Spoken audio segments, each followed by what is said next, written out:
క్షణ పోరాటం కనకన ప్రజాపక్షం జనసైనిక్ న్యూస్ కి స్వాగతం.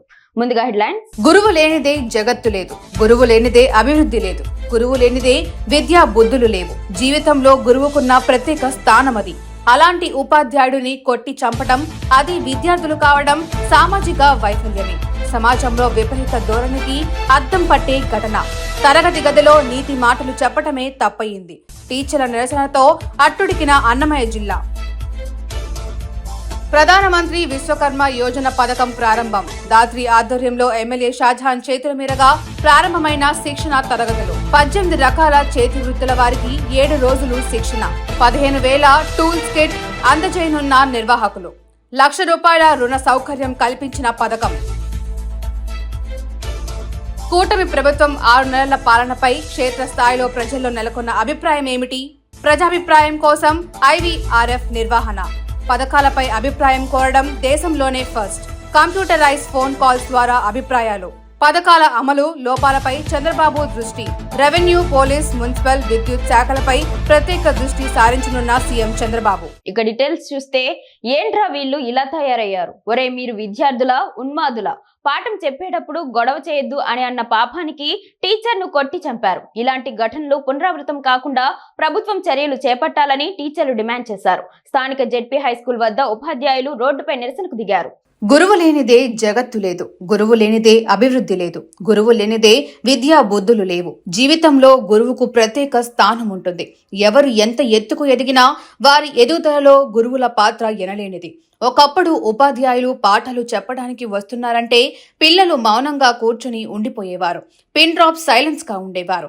చీమ చిట్టుకుమన్నా వినిపించినంత మౌనంగా విద్యార్థులు పాఠశాల గదులలో కూర్చునేవారు. కానీ ఇప్పుడు రోజులు మారాయి.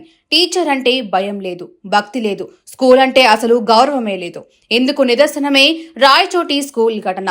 అల్లరి చేయొద్దు అని చెప్పిన టీచర్ను రొమ్ముల మీద గుద్ది చంపారంటే విద్యార్థుల పరిస్థితి ఏంటో, వారి మానసిక స్థితి ఏ విధంగా ఉందో అర్థం చేసుకోవచ్చు. రాయచోటి పట్టణంలోని జిల్లా పరిషత్తు ఉర్దూ హైస్కూల్లో ఫిజిక్స్ టీచర్ గా పనిచేస్తున్న ఏజాస్ అనే ఉపాధ్యాయుడు విద్యార్థుల దాడిలో మృత్యువాత పడ్డాడు. ఎప్పటిలాగే క్లాస్ రూమ్ లో 9వ తరగతి విద్యార్థులకు పాఠాలు చెబుతుండగా ఈ క్రమంలో విద్యార్థులు ఎక్కువగా అల్లరి చేస్తుండటంతో అల్లరి చేయవద్దని వారిని మందలించాడు. దీంతో తీవ్ర కోపానికి లోనైన విద్యార్థులు దాడికి పాల్పడ్డారు. 3 విద్యార్థులు ఉపాధ్యాయుడిపై దాడి చేశారు.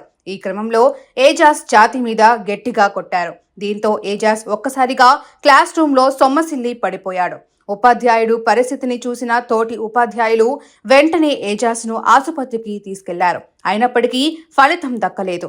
వైద్యులు వైద్యం చేస్తుండగానే ప్రాణాలు విడిచాడు. అయితే విషయం తెలుసుకున్న విద్యాశాఖ అధికారులు దీనిపై విచారణ చేపట్టారు. ఒకప్పుడు రోజులు కాదు, రోజులు మారాయి. విద్యార్థులకు ఉపాధ్యాయులు పాఠాలు చెప్పేది పోయి ఉపాధ్యాయులకే విద్యార్థులు నీతి బుద్ధులు నేర్పేలాగా తయారవుతున్నారంటూ ఈ ఘటనపై స్థానికులు ఫైర్ అవుతున్నారు. దీనిపై విద్యాశాఖ కఠినమైన చర్యలు తీసుకోవాలని చనిపోయిన ఉపాధ్యాయుడి కుటుంబ సభ్యులు కోరుతున్నారు. కాగా ఈ ఘటన స్థానికంగా కలకరం లేపింది. ఈ ఘటనపై పోలీసులు కేసు నమోదు చేసి దర్యాప్తు చేస్తున్నారు.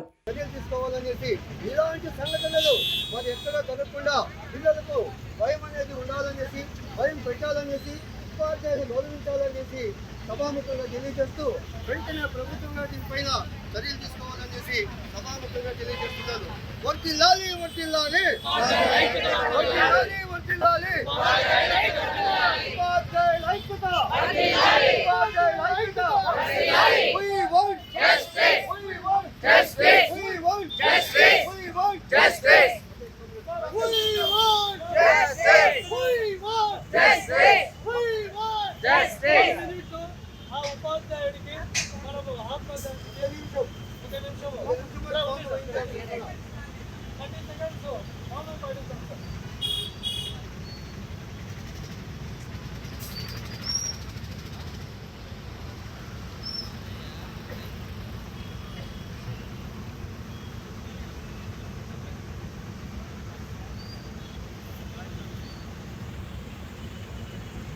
తెలుగుదేశం పార్టీలో శాశ్వత సభ్యత్వాన్ని తీసుకున్న పొంగనూరు నియోజకవర్గ టీడీపీ యువనేత ఆర్వీటీ బాబు ₹1,00,000 చెల్లించి తెలుగుదేశం పార్టీలో శాశ్వత సభ్యుడిగా సభ్యత్వం.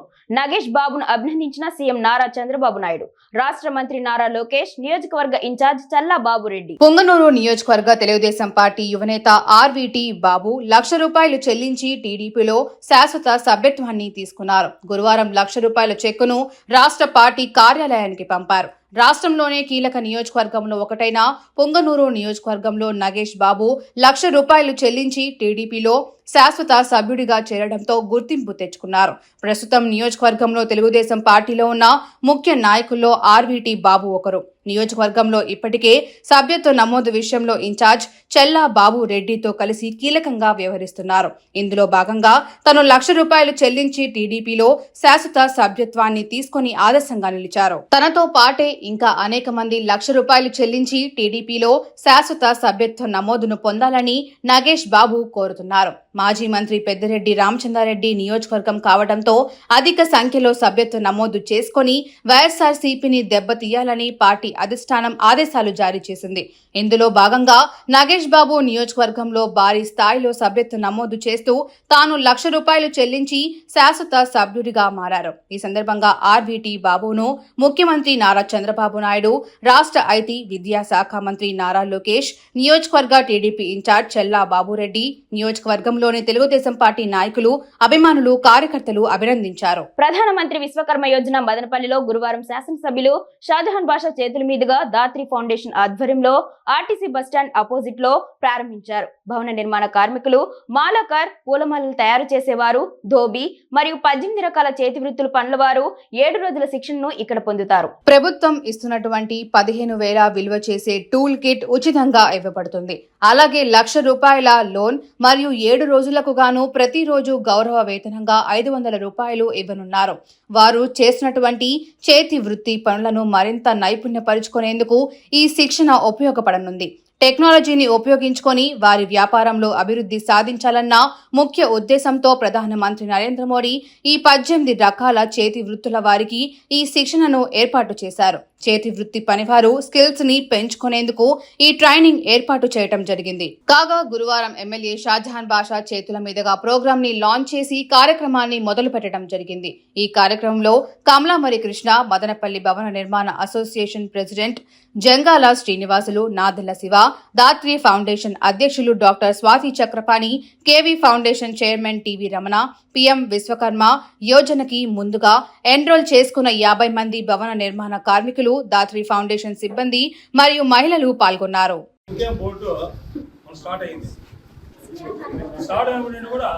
సంఖ్యం బోర్డు సీములు మారినారు కానీ మొత్తం అందరూ బోర్డు దానిపైన జరుగుతూ ఉంటుంది. ఈ వైఎస్ఆర్సీకి వచ్చినప్పటి నుండి 2019 నుండి కంప్లీట్గా బోర్డు మూసేసారు. మా సంఖ్యం బోర్డు మూసిన తర్వాత స్కీములు, పెళ్లి కానుక, డెలివరీలు ఆల్రెడీ తగిలితే కరోనా టైంలో ₹10,000 డబ్బులు ఇస్తామని చెప్పని మొత్తం అంతా స్టేట్ వైడ్ కార్డు రెన్యూల్ చేసుకోవడం కానీ, కొత్త కార్డు తీసుకోవడం కానీ మొత్తం చెప్పారు. మా వాళ్ళు, మా సోదరులు, భవన నిర్మాణ కార్మిక సోదరులు మొత్తం అందరూ స్టేట్ వైడ్ బ్రహ్మాండం చేసుకున్నారు. చేసుకుంటే కూడా పూర్తిగా దానికి అనుకూలంగా ఉండే లీడర్లు కూడా వాళ్ళ ముందర సార్, ఇప్పుడు ఎమ్మెల్యే గారు సార్ చెప్పినట్లు, అయ్యా మా సంఖ్యం పోటీ ఉంది, మేమందరూ కూడా మీకు పార్టీకి అనుకూలంగా పనిచేస్తున్నాము, మీరందరూ కూడా మా సంఖ్యం పోటీ చేయండి చెప్పని ఎవరు కానీ ఎమ్మెల్యేలు కానీ, ఎంపీలు కానీ, మంత్రులు కానీ గుమ్మలూరు చేయడం ఆ రోజుల్లో కార్మిక మంత్రి అతని దృష్టి తీసుకోవడం వాళ్ళు కూడా ఎవరుగా చేయలే. ఏమేమి మాట్లాడితే పొద్దుగుంకులు ఏదో రంపులు చేయడము, రగందాలం చేయడము, రౌడీయం చేయడము, అవి సరిపోయింది. కానీ కార్మికుల కోసం పట్టించుకోలే. ఈ మధ్య కాలంలో కూడా సాధించిన విజయవాడలో కొత్త పదవులు వస్తే మదనపల్లి భవన నిర్మాణ కార్మిక తరఫు నుండి కూడా మన స్వాతికే నాకు తెలిసి స్టేట్లోనే కదా నాకున్న అవగాహన ప్రకారం 29 లక్షల కార్మికులు ముందర పోవడం ₹2,116,000 మొదటి అక్కడ కార్మికులు అప్పించాము. అంటే మా వంతు మేము కూడా భవన నిర్మాణ కార్మికులు అందరూ చేస్తా ఉన్నాము. గవర్నమెంట్ కూడా మాకు సహాయం వల్ల పైగా ఆ బోర్డు మూసిన బోర్డు తెరిస్తే కదా ఆటోమేటిక్గా స్కీములు వస్తాయి. ప్రధానమంత్రి గారు తీస్తున్న ప్రకారం కూడా స్టేట్ గవర్నమెంట్ మూసేది కదా. ఇంతకుముందు చంద్రబాబు నాయుడు ఉన్నప్పుడు కూడా మాకంతా కిట్లు ఇచ్చాడు. నా సెల్లో చూపించడం చూపిస్తా. మొత్తం కిట్లు ఇచ్చారు. వాళ్ళు కిట్లు కాదు, పూర్తిగా వాళ్ళని పోయే పనిలే సారు చేలు పెట్టుకోవాలా అనే పడతాం అందరి మీద ఏదో విధమైన చేస్తానే పోతా వచ్చారు. దానికి విసిగిపడిపోయి ఈ రోజు పూర్తిగా అయ్యా బాబు మీరు మాకు వద్దయ్యా బాబు అని చెప్పేసి పూర్తిగా పక్కన పెట్టేసి నమస్కారం పెట్టేశారు. ఏపీలో కూటమి ప్రభుత్వం 6 నెలల పాలన పూర్తి చేసుకుంటోంది. భారీ అంచనాలతో కూటమి ప్రభుత్వానికి అనూహ్య మెజారిటీ కట్టబెట్టారు. 3 పార్టీల కూటమి 6 నెలల పాలనలో ఏం చేసింది, ప్రజల్లో ఎలాంటి అభిప్రాయం ఉంది, పథకాలపైన ఎలాంటి చర్చ జరుగుతోంది, లోపం ఎక్కడైనా సరిచేసుకోవాల్సి ఉందా, ఇలాంటి అంశాలపైన సీఎం చంద్రబాబు ఫోకస్ చేశారు.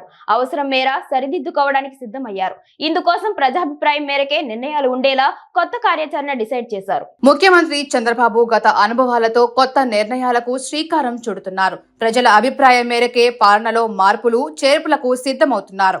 ఇందుకోసం ప్రజల నుంచి నిరంతరం అభిప్రాయ సేకరణకు సిద్ధమవుతున్నారు.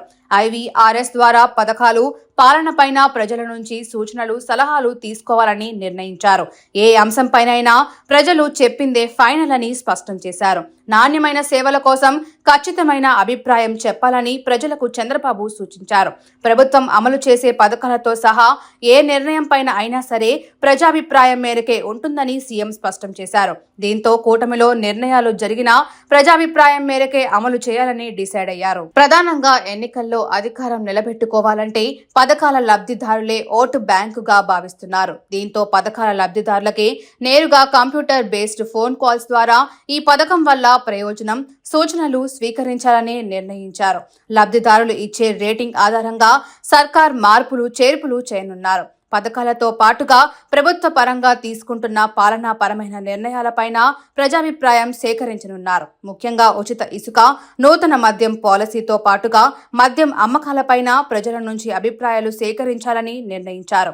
అదేవిధంగా ప్రజలతో నేరుగా మమేకం అయ్యే పౌర సేవలపైన ఇదే విధంగా అమలు చేయనున్నారు. ప్రజలు నిత్యం వినియోగించుకునే రెవెన్యూ, పోలీస్, మున్సిపల్, విద్యుత్ వంటి పలు కీలక శాఖల నుంచి అందుతున్న సేవలపైన ప్రజాభిప్రాయం సేకరించనున్నారు. వీటిపైన ప్రజలు ఇంకా ఎలాంటి మార్పు కోరుకుంటున్నారు, ఏ మార్పులు చేయాలనేది సూచనలు స్వీకరించనున్నారు. దీని ద్వారా అవసరమైన మార్పులు చేసి సేవల్లో నాణ్యత పెంచాలని భావిస్తున్నారు. నాణ్యమైన ప్రభుత్వ సేవలు అందించే కార్యక్రమంలో ప్రజలు కూడా భాగస్వామ్యులు కావాలని చంద్రబాబు కోరుతున్నారు. గతంలో ఇలాంటి ప్రయోగం చేసిన అధికారులు మెప్పు కోసం ఇచ్చిన సమాచారంతో నష్టం జరగటంతో ఈసారి పక్కా ప్రణాళికతో ముందుకు వెళ్లాలని చంద్రబాబు నిర్ణయించారు. ఇండియా వైడ్ గా గురువారం ఉదయం 5 గంటల ఆటతో పుష్ప 2 అల్లు అర్జున్ కెరీర్ లోనే నెంబర్ ఆఫ్ థియేటర్స్ లో విడుదలైంది. నిన్న నైట్ నుంచే పెద్ద ఎత్తున ప్రీమియర్ షోస్ ని కూడా జరుపుకోగా అల్లు అర్జున్ అభిమానులు పెద్ద ఎత్తున థియేటర్స్ కి పోటెత్తడంతో థియేటర్స్ దగ్గర పండుగ వాతావరణం కూడా నెలకొని ఉంది. అయితే పుష్ప 2 మిక్స్డ్ టాక్ ను సొంతం చేసుకుంది అంటున్నారు సినీ విశ్లేషకులు. ఇక మూవీ చూసిన అల్లు అర్జున్ ఫ్యాన్స్ అయితే సినిమా చాలా బాగుందని, అల్లు అర్జున్ పుష్ప క్యారెక్టర్ లో మరోసారి తన నట విశ్వరూపాన్ని చూపించాడనే మాట చెబుతున్నారు. యాక్షన్ సీక్వెన్స్ లో గానీ డాన్సుల్లో గానీ తనదైన మార్కుని చూపించాడని, ముఖ్యంగా జాతర సీన్ అయితే చాలా బాగా వచ్చిందనే అభిప్రాయాన్ని వ్యక్తం చేస్తున్నారు. కాకపోతే కొంతమంది మాత్రం మూవీ పట్ల డిసప్పాయింట్మెంట్ గా ఉన్నారు. ఇందుకు కారణాలు కూడా లేకపోలేదు. పుష్ప 1 హిట్ తర్వాత పుష్ప 2 పై భారీగా అంచనాలు పెరగడం, పైగా అల్లు అర్జున్ 3 ఏళ్ల తర్వాత రావడంతో కొంతమందిలో పుష్ప 2 పై భారీగా అంచనాలు పెట్టుకున్నారు. దీంతో ఆ క్రేజ్ ని అందుకోవడం కొంచెం కష్టమైంది. అందుకే కొంతమంది లెక్కల మాస్టర్ సుకుమార్ లెక్క తప్పిందనే అభిప్రాయం వ్యక్తం చేస్తున్నారు. ఎలాంటి అంచనాలు పెట్టుకోకుండా మూవీకి వెళ్తే డిసప్పాయింట్మెంట్ అవ్వరని సినీ ట్రేడ్ వర్గాల వారు వ్యక్తం చేస్తున్నారు. వైఎస్ఆర్ పార్టీ దుష్టపాలన, అరాచక పాలన పోవాలని, తెలుగుదేశం పార్టీ అధికారంలోకి రావాలని, చంద్రబాబు నాయుడు ముఖ్యమంత్రి కావాలని, మదనపల్లి ఎమ్మెల్యేగా షాజహాన్ బాషా గెలుపొందాలని సీనియర్ పార్టీ లీడర్, రాష్ట్ర తెలుగు రైతు కార్యదర్శి బాలుస్వామి అయ్యప్ప మాల వేసుకుని మదనపల్లి నుంచి శబరిమలకు పాదయాత్రగా వస్తానని మొక్కుకున్నారు. ఆయన కోరుకున్న విధంగా జరగడంతో బాలుస్వామి రేపు ఉదయం శబరిమలకు పాదయాత్ర మొదలు పెట్టనున్నారు. విషయాన్ని అప్పట్లోనే ప్రస్తుత శాసనసభ్యులు, అప్పటి ఆశావహుల్లో ఒకరైన మహమ్మద్ షాజహాన్ బాషాకి తెలియజేయడం జరిగింది. తెలుగుదేశం పార్టీ పైన తెలుగుదేశం పార్టీ అధ్యక్షులు, ప్రస్తుత ముఖ్యమంత్రి వర్యులు, అప్పటి ప్రతిపక్ష నేత అయిన చంద్రబాబు మీద ఉన్న అపారమైన గౌరవంతో బాలుస్వామి దీక్షకు మద్దతుగా పలువురు ఆయనకు 100 కిలోమీటర్లు నడుస్తున్నట్లు చెప్పారు. అందులో భాగంగానే ఈ నెల 6వ తేదీ తెల్లవారుజామున 6 గంటలకు పాదయాత్ర మొదలవుతుంది. మదనపల్లి నుంచి మహా పాదయాత్ర జరుగుతుంది. ఈ సందర్భంగా ఎమ్మెల్యే అభిమానులు సంతోషం వ్యక్తం చేశారు. రాష్ట్ర తెలుగు రైతు కార్యదర్శి బాలుస్వామి కమిట్మెంట్ పై పలువురు టీడీపీ నాయకులు, కార్యకర్తలు, అభిమానులు హర్షం వ్యక్తం చేశారు. బాలుస్వామి ఎలాంటి ఆటంకాలు కలగకుండా ఆరోగ్యంగా తన మొక్కుబడి తీర్చుకురావాలని భగవంతుణ్ణి ప్రార్థిస్తున్నట్లు తెలిపారు. వార్తలు ముగించే ముందు హెడ్లైన్స్ మరోసారి. గురువు లేనిదే జగత్తు లేదు, గురువు లేనిదే అభివృద్ధి లేదు, గురువు లేనిదే విద్యా బుద్ధులు లేవు. జీవితంలో గురువుకున్న ప్రత్యేక స్థానమది. అలాంటి ఉపాధ్యాయుడిని కొట్టి చంపడం, అది విద్యార్థులు కావడం సామాజిక వైఫల్యమే. సమాజంలో విపరీత ధోరణికి అద్దం పట్టే ఘటన. తరగతి గదిలో నీతి మాటలు చెప్పటమే తప్పయింది. టీచర్ల నిరసనతో అట్టుడికిన అన్నమయ్య జిల్లా.